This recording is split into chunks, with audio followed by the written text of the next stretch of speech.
Hi guys, இன்றைக்கி நம்ம தோட்டத்தை தான் பார்க்க போகிறோம்.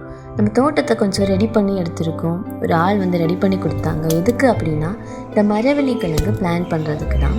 ஏற்கனவே நாங்கள் கொஞ்சம் வச்சுருந்தோம், அது எல்லாமே வந்து எடுத்துட்டோம். அந்த கிழங்கெல்லாம் எடுத்து சமைச்சு சாப்பிட்டாச்சு. அப்புறமா புதுசாக வைக்கிறோம். இந்த புதுசாக வைக்கும்போது எங்களுக்கு பண்ண தெரியாது, அதனால தான் எங்கள் அம்மா வந்து பண்ணி தராங்க.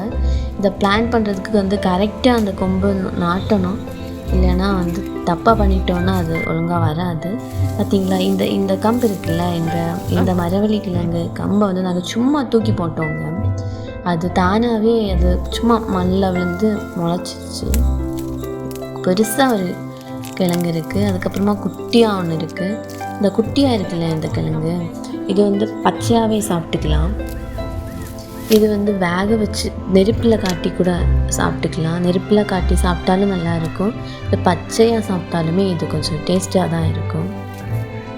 ஸோ இந்த மரவள்ளி கிழங்கு பிளான் பண்ணுறதுக்கு வந்து அதில் பார்த்திங்களா, இந்த புல் இருக்குல்லங்க, இந்த புல் வந்து பசுவுக்கான ஒரு தீவனம் தான் இந்த புல்.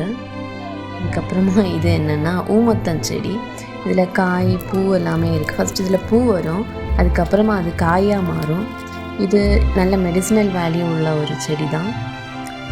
இது வந்து வெளிக்காயத்துக்காக மட்டும்தான் யூஸ் பண்ணணும், அதை தெரிஞ்சுக்கோங்க. உள்காயத்துக்கெல்லாம் யூஸ் பண்ணிடாதீங்க, சாப்பிட்றாதீங்க, சாப்பிடக்கூடாது. இது கொஞ்சம் பாய்சன். பார்த்திங்கன்னா இந்த பூ வந்து ரொம்ப அழகாக இருந்துச்சு. அதுக்குள்ளாடி என்ன இருக்குது அப்படின்னு தான் நான் பார்த்துருக்கேன்.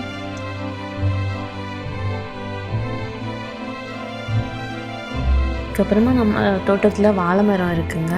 இதில் ஒரு சின்னதாக ஒரு வாழை கொலை வந்திருந்து அதில் இருக்க பூவை எடுத்து அது சமைக்கிறதுக்கு ரொம்ப நல்லது. பொரியல் பண்ணிக்கலாம். பட் இன்றைக்கி நாங்கள் பொரியல் பண்ணல, அது சின்னதாக இருந்தனால அதோட குருந்தை எடுத்து சாப்பிட்லாம் அப்படின்னு எங்கள் ஹஸ்பண்ட் தான் அதை கட் பண்ணி கொடுத்தாங்க. டேஸ்ட்டாக இருக்குங்க.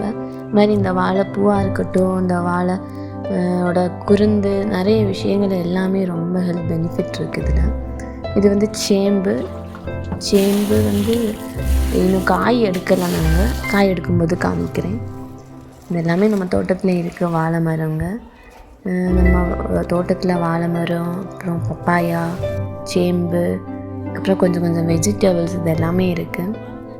பப்பாயா பாருங்கள், இப்போ பச்சையாக இருக்குது. பட் நெக்ஸ்ட் டைம் வீடியோ போடும்போது கண்டிப்பாக அதில் ஃப்ரூட் வந்திருக்கும். அப்போ கண்டிப்பாக உங்களுக்கு காமிக்கிறேன். நான் நிறைய இருக்குது, கொஞ்சம் குட்டியான காய், பட் டேஸ்ட்டாக இருக்கிறதுக்கு முன்னாடி இதில் என்ன எடுத்துருக்கோம்.